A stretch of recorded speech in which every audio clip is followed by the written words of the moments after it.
अब देखते हैं हम क्या वेरियस कॉन्फ़िगरेशन रोबोट में क्या क्या वेरियस कॉन्फ़िगरेशन होता है रोबोट में, तो ये हम आज देखते हैं।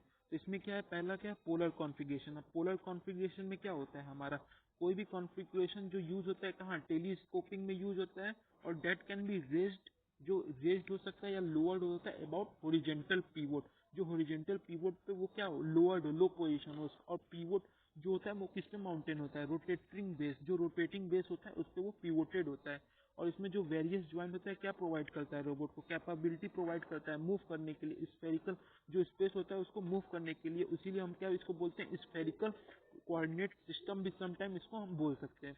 अब इसके बाद क्या आता है हमारा सिलेंड्रिकल कॉन्फ़िगरेशन। सिलेंड्रिकल कॉन्फ़िगरेशन में हमारा क्या होता है कि इसमें क्या होता है, जो हमारा स्लाइड होता है वो क्या करता है, move up and down along the column, जो कॉलम के अप एंड डाउन मूवमेंट होता है, ये चीजें हमारी इसी में आती है। और उसके बाद क्या है, जो इसमें रोबोट आर्म होता है किसके द्वारा अटैच होता है, स्लाइड के द्वारा अटैच होता है। ये ऐसा अटैच होता है कि ये मूव कर सके readily with respect to column, column के आधार पर वो मूव कर सके। ये होता है हमारा इसमें कि क्या क्या अप एंड डाउन भी, और उसका जो रेडिली मूव कर सके किसके, कॉलम के। और इसका जो रोटेटरी कॉलम होता है क्या, capable of achieving work space then approximate cylindrical. इसका कि जो वर्क स्पेस होता है वो क्या अचीविंग करने के लिए कि वो सिलेंड्रिकल हो, ये सब सारी चीजें हमारे किस में आती हैं, सिलेंड्रिकल कॉन्फ़िगरेशन में। कि क्यों हम करते हैं, इसलिए क्योंकि ये इसका जो रोबोट होता है वो अचीव करता है कोई भी वर्क स्पेस जो कि सिलेंड्रिकल के अप्रॉक्स में होता है। अब उसके बाद क्या आता है कार्टेशियन कोऑर्डिनेट। कार्टेशियन कोऑर्डिनेट में सिंपली हमारा एक्स वाई जेड होता है, और इसमें रेक्टिलिनियर रोबोट यूज करते हैं, जो इसमें तीनों स्लाइड को एक दूसरे के रिलेटिव में मूव करते हैं। और उसके बाद आता है ज्वाइंट आर्म कॉन्फ़िगरेशन। अब इसमें क्या होता है, ये रोटेटरी ज्वाइंट द्वारा बना होता है। और इसमें क्या होता है, robot configuration is also sometime called एंथ्रोमॉर्फिक।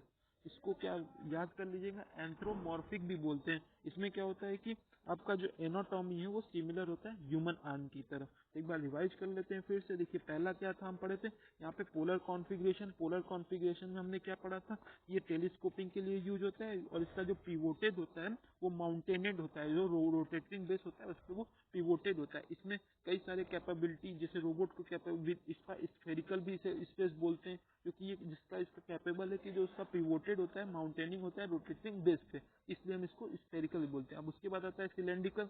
अब सिलेंड्रिकल में क्या पढ़े थे, कोई वर्टिकल कॉलम पे अप एंड डाउन हो, मूविंग अप एंड डाउन, ये होता है हमारा। और robot arm is attach to the slide that is move radially. और रेडियली किसके, कॉलम के रिस्पेक्ट में वो रेडियली मूवमेंट हो रहा था। ये सब सारी चीजें हमारी किसमें थी, सिलेंड्रिकल में थी। फिर कार्टेशियन में क्या था, सिंपली एक्स वाई जेड था, वो एक दूसरे के रिस्पेक्ट में थे। और इसमें X Y Z rectilinear robot भी होता था, और इसमें क्या होता था, three side relative to one another. उसके बाद हमने पढ़ा था कि ज्वाइंट आर्म कॉन्फ़िगरेशन में क्या होता है, ज्वाइंट आर्म कॉन्फ़िगरेशन में हमारा क्या होता है, सिंपली जो रोटेटिंग ज्वाइंट इसमें मेडअप बना होता है, और इसमें क्या होता है एंथ्रोमॉर्फिक होता है। वर्ड याद रखेंगे, एंथ्रोमॉर्फिक होता है ज्वाइंट आर्म कॉन्फ़िगरेशन में। तो ये रहा हमारा, थैंक यू।